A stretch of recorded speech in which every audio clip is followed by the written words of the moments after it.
အားလုံးပဲမင်္ဂလာပါဒီနေ့မှာတော့တေးဘဝကိုအံ့ဩစရာကောင်းလောက်အောင်အမှန်တကယ်ပြောင်းလဲပေးနိုင်မဲ့နီလန်၃ခုကိုပြန်လည်မျှဝေပေးခြင်းပါတယ်ကျွန်တော်တို့တွေနေတိုင်းစေးဖိစီးမှုတွေနဲ့ရုန်းကန်နေရတယ်မလားကျွန်တော်တို့အများစုကတစ်ခုခုဆိုရင်အစိုးမြင့်တဲ့စိတ်နဲ့ကြည်တတ်ကြပါတယ်တကယ်တော့အရာရာတိုင်းကိုအစိုးမြင့်မဲ့အစားအကောင်းမြင်တဲ့စိတ်ကလေးနဲ့ကြီးဖို့လိုပါတယ်ကိုယ်မှာရှိနေတဲ့အရာလေးတွေကိုကျေးဇူးတင်သက်လာတာနဲ့အမျှစိတ်ဖိစီးမှုတွေတီးတီးတာတာလျှော့ကျသွားတာကိုခံစားမိပါလိမ့်မယ်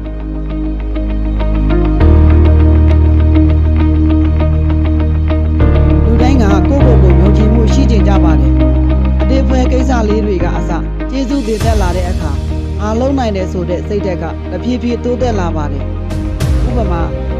ဒီနေ့အလုံးမှာဆင်ပြေလို့ဒါမှမဟုတ်ကိုမမျော်လင့်ထားတဲ့အရာတွေရခဲ့ရင်ပဲဖြစ်ဖြစ်ကျေးဇူးတင်ပါတယ်လို့ကိုယ့်ကိုယ်ကိုပြန်ပြောလိုက်ပါ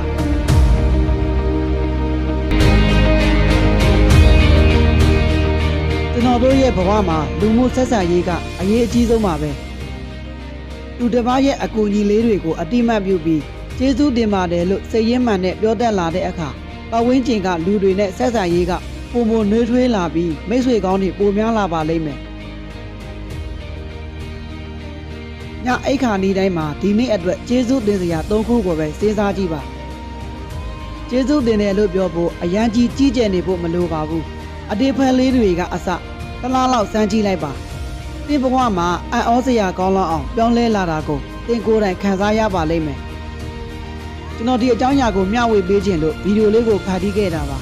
ဒီဗီဒီယိုလေးကိုကြိုက်နေတတ်တယ်ဆိုရင် like ကလေးနှိပ်ခဲ့ပေးလို့ရပါတယ်